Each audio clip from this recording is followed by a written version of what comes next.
많은 분들이 좋아하시는 책 종로의 계단 첫 줄은 이렇게 시작됩니다. 천연계와 성경은 둘 다 하나님의 사랑을 증거한다. 그럼 하나님께서 천연계와 성경 속에 놓아두신 보물을 찾아 떠나 보도록 하겠습니다. 오늘 보물을 찾을 곳은 가라지가 뿌려진 밭입니다. 마태복음 13장 24절입니다.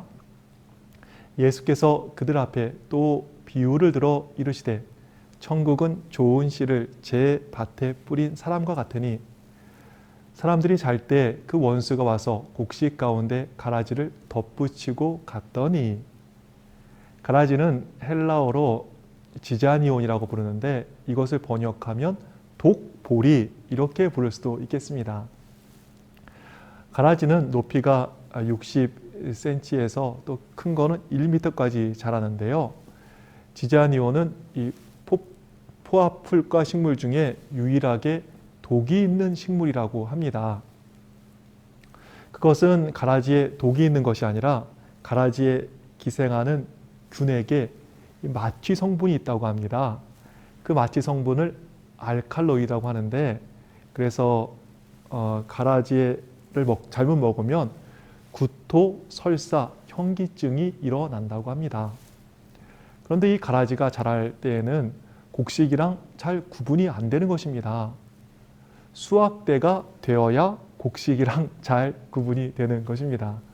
그래서 원수들이 해를 끼치려고 몰래 곡식 밭에다 가라지를 심어 손해를 끼치는 것입니다. 이것에 대하여 실물교훈이란 책에는 이런 이야기가 기록되어 있습니다. 동방에서는 사람들이 원수에 대한 보복으로서 새로 갈아놓은 상대의 밭에다 자라는 동안은 곡식과 흡사한 유해한 잡초의 씨를 뿌리는 일이 있었다. 이 잡초는 곡식과 같이 자라면서 곡식을 해롭게 하고 밭 임자에게 어려움과 손해를 끼쳐준다. 곡식과 함께 자라면서 곡식의 영양분을 뺏어먹고 손해를 가져오는 가라지, 얼마나 뽑고 싶었겠습니까? 그래서 종들이 이렇게 이야기를 합니다. 우리가 가서 이것을 뽑기를 원하시나이까? 이때 주인이 뭐라고 대답하지요? 주인이 이르되 가만두어라. 가라지를 뽑다가 곡식까지 뽑을까 염려하노라. 둘 다 추수 때까지 함께 자라게 두라. 곡식 때에 내가 추수꾼들에게 말하기를 가라지는 먼저 거두어 불사르게 단으로 묶고 곡식은 모아 내 곡간에 넣으라 하리라. 종들은 잡초를 뽑고 싶은데 지혜로운 주인은 뽑지 말라고 하십니다. 왜죠? 가라지 뽑다가 곡식까지 뽑으니까. 그래서 지혜로운 주인은 가라지를 곡식과 같이 자라게 내버려 두라고 하는 것입니다. 그럼 중요한 질문을 드려봅니다. 어느 것이 곡식에게 더 위협적입니까? 가라지입니까? 아니면 가라지를 뽑으려는 종들의 조급함입니까? 어느 것이 더 소출에 영향을 줍니까? 가라지입니까? 가라지를 뽑으려는 종들의 조바심입니까? 가라지보다 가라지를 뽑으려는 종들의 조바심이 곡식에게는 더 위협적인 것입니다. 어떤 목사님께서 이런 글을 쓰셨습니다. 성미 급한 사람들은 예배가 시작되는 동시에 그때부터 한 사람도 들어오지 못하게 교회 문을 걸어 잠급시다 라고 제안합니다. 또 군대식으로 하자는 사람들도 있습니다. 그러면 목회가 잘 될 것 같습니까? 절대로 아닙니다. 주님의 나라는 원래 지저분한 사람들이 모이는 곳입니다. 밤낮 지각하고 궁시렁거리고 끝나고 나갈 때 귤 하나 준다고 하면 그거 하나 더 받겠다고 한 번 더 줄 서는 사람들이 모인 것이 교회입니다. 에이, 요즘 그 개신교나 또 좀 변변치 못한 교회나 그렇겠죠 하는 분들도 계시겠습니다. 그런데 실물교훈에는 이런 말씀이 있습니다. 교회 안에 교임받지 못한 사람이 있다고 해서 세상 사람들이 그리스도교의 진리를 의심하는 것은 온당치 않을 뿐 아니라 그리스도인들도 이러한 거짓 형제들을 인하여 낙심하지 말아야 한다. 초대교회는 어떠했는가? 아나니아와 삽비라 같은 이들도 그리스도의 제자였으며 마술사 시몬도 침례를 받았다. 바울을 버린 데마도 한 신자로 여겨졌다. 가롯 유다도 사도 중에 한 사람으로 계수되었다. 구주께서는 한 영혼도 잃어버리기를 원치 아니하신다. 예수께서 유다를 취급하신 경험이 우리로 하여금 그분이 패역한 인간에 대하여 얼마나 오래 참으시는지를 알게 하기 위하여 기록됐다. 우리는 우리에게 당신이 참으신 것처럼 참으라고 부탁하신다. 우리 예수님께서는 우리에게 당신이 참으신 것처럼 참으라고 부탁하십니다. 그분은 세상이 끝날까지 거짓 형제들이 교회 안에 있을 것이라고 말씀하셨다. 좋은 것만 있는 교회 보셨습니까? 어떤 분은 예전에는 좋았다 이렇게 말씀하시더라고요. 그럴 리가 있나요? 우리가 항상 최고로 치는 사도들이 있었던 초대교회도 아나니아와 삽비라가 있었습니다. 마술사 시몬도 침례를 받았습니다. 예수님을 판 유다가 예수님의 제자였습니다. 초대교회에도 여러 문제가 있는 것입니다. 그래도 예전 우리 재림교회는 낫지 않았습니까? 이렇게 생각하실 분도 계시겠습니다. 제가 지금 목사가 돼서도 이 정도인데 예전에는 얼마나 저에게 문제가 많았겠습니까? 그런데 예전 교회에게 정말 감사한 게 있습니다. 예전 교회는 저 같은 부족한 사람에 대하여 인내하는 마음이 있었던 것입니다. 예전 재림교회는 건물도 크지 않았습니다. 사람도 그리 많지 않았습니다.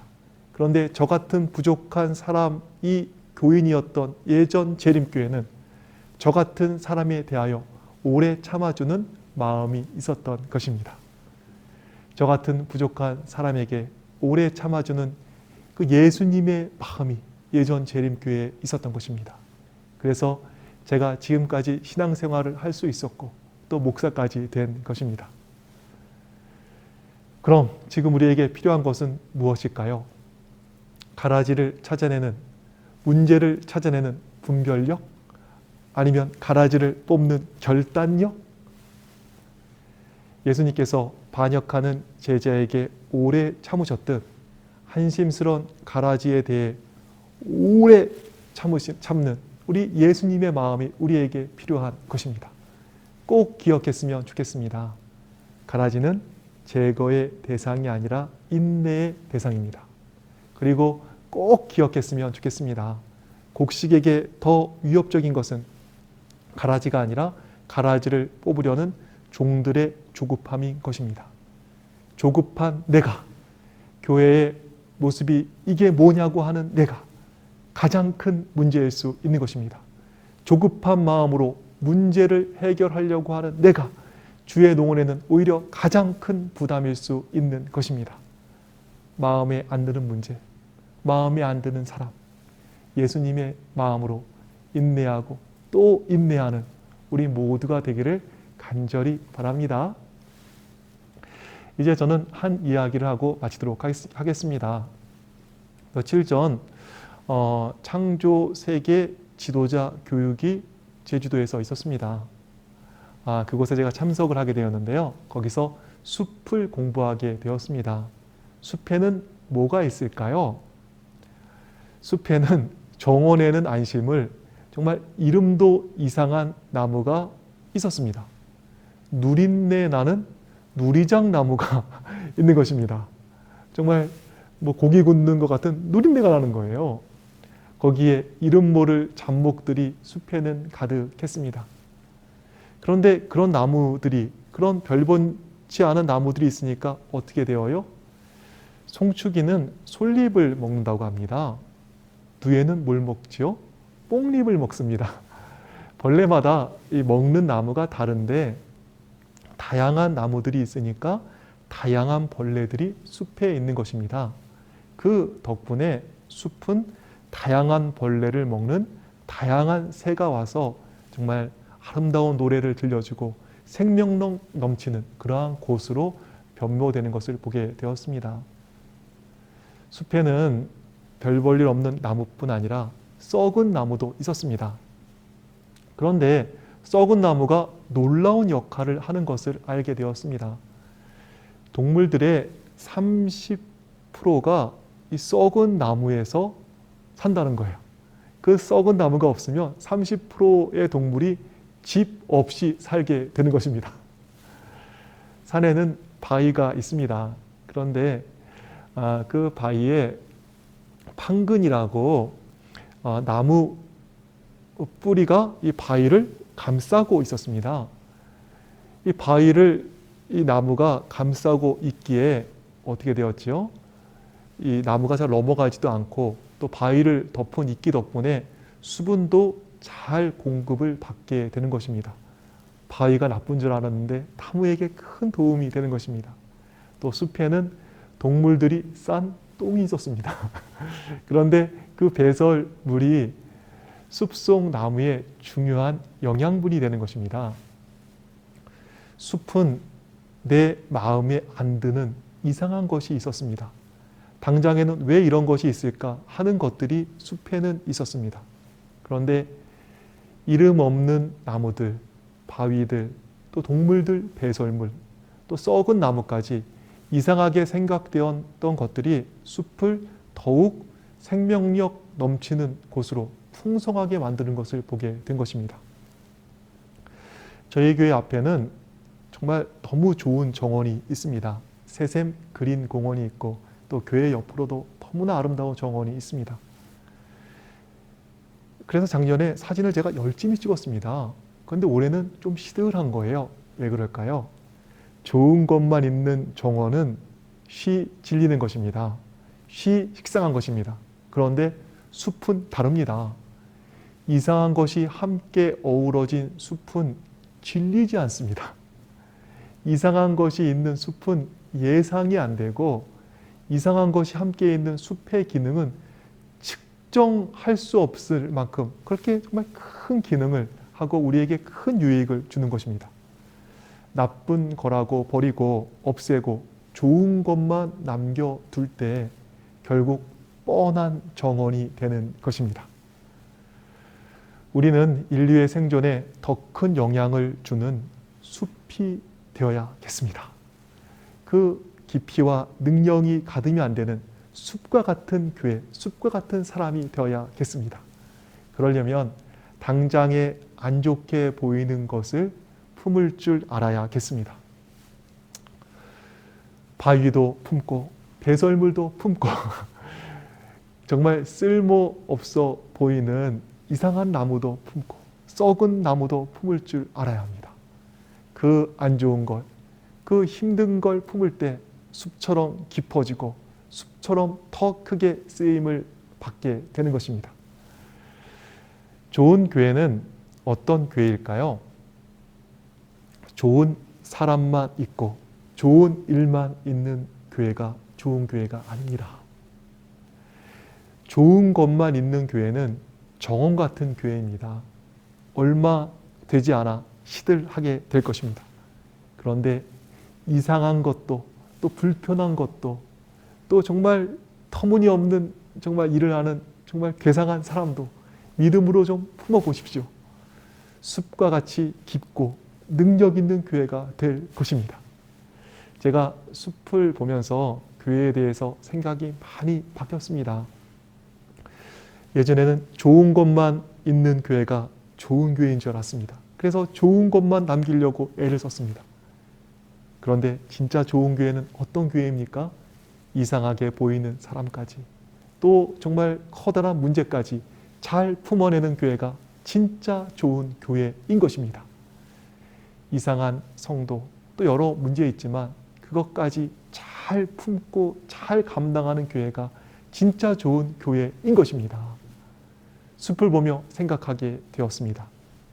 이상한 것들에 대해서 잘 참고 힘든 문제, 즉 험한 십자가 잘 감당할 때 숲과 같이 더욱 능력 있고 정말 유용하게 쓰임받는 교회가 되는 것, 이것을 보게 된 것입니다.